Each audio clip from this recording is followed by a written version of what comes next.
Good morning, everyone, and thank you for being here.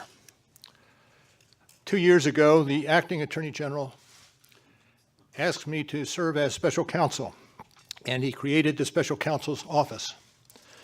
The appointment order directed the office to investigate Russian interference in the 2016 presidential election. This included investigating any links or coordination between the Russian government and individuals associated with the Trump campaign. Now, I have not spoken publicly during our investigation. I'm speaking out today because our investigation is complete. The Attorney General has made the report on our investigation largely public.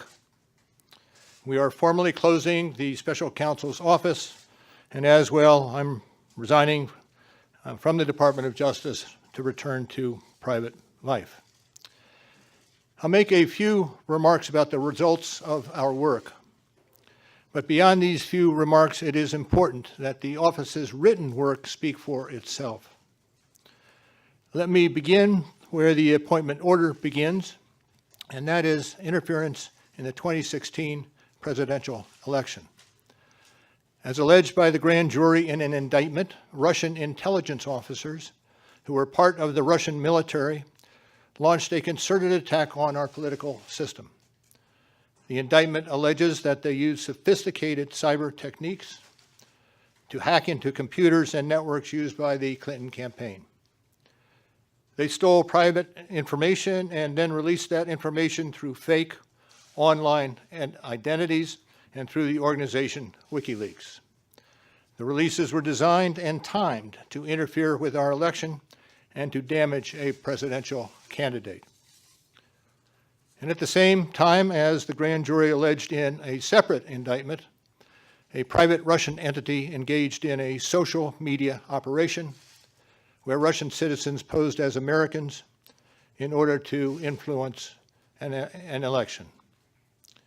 These indictments contain allegations, and we are not commenting on the guilt or the innocence of any specific defendant.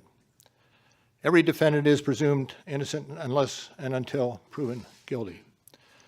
The indictments allege, and the other activities in our report describe, efforts to interfere in our political system. They needed to be investigated and understood, and that is among the reasons why the Department of Justice established our office. That is also a reason we investigated efforts to obstruct the investigation. The matters we investigated were of paramount importance. It was critical for us to obtain full and accurate information from every person we questioned. When a subject of an investigation obstructs that investigation or lies to investigators, it strikes at the core of the government's effort to find the truth and hold wrongdoers accountable. Let me say a word about the report. The report has two parts, addressing the two main issues we were asked to investigate. The first volume of the report details numerous efforts emanating from Russia to influence the election. This volume includes a discussion of the Trump campaign's response to this activity, as well as our conclusion that there was insufficient evidence to charge a broader conspiracy. And in the second volume, the report describes the results and analysis of our obstruction of justice investigation involving the president. The order appointing me special counsel authorized us to investigate actions that could obstruct the investigation.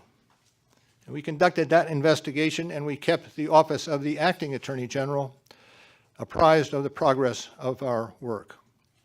And as set forth in the report, after that investigation, if we had had confidence that the president clearly did not commit a crime, we would have said so. We did not, however, make a determination as to whether the president did commit a crime. The introduction to the Volume 2 of our report explains that decision.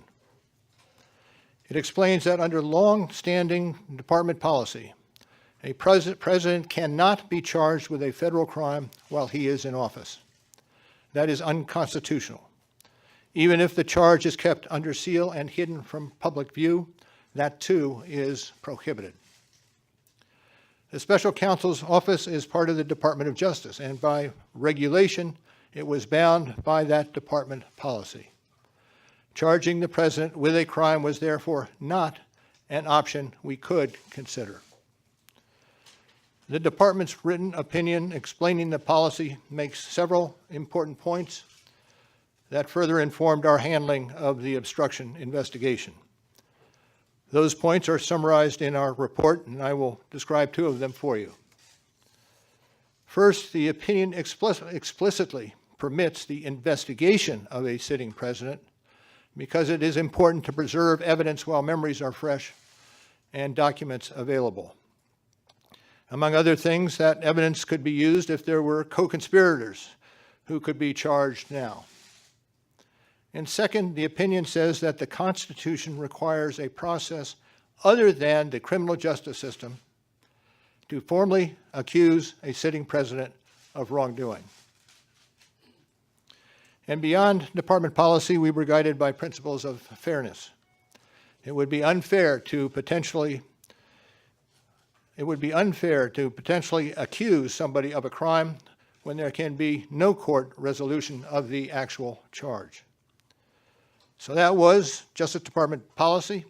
Those were the principles under which we operated, and from them we concluded that we would not reach a determination one way or the other about whether the president committed a crime. That is the office's final position, and we will not comment on any other conclusions or hypotheticals about the president.